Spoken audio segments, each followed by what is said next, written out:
I've always wanted to create a logo that anyone could see and recognize as a symbol of the Girl with Curves brand.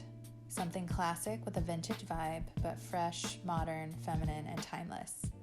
When I tried piecing the GWC initials together, the 3 letters just weren't working, so I tried doubling the G and the C, but the W still didn't fit, so I decided to incorporate a border to help unify the placement of the letters.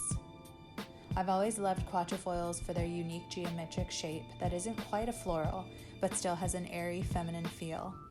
The moment I placed the letters into the quatrefoil, I realized that the quatrefoil itself looks like a series of W's framing the G's and the C's, so the pattern is actually meant to be a repeated GWC.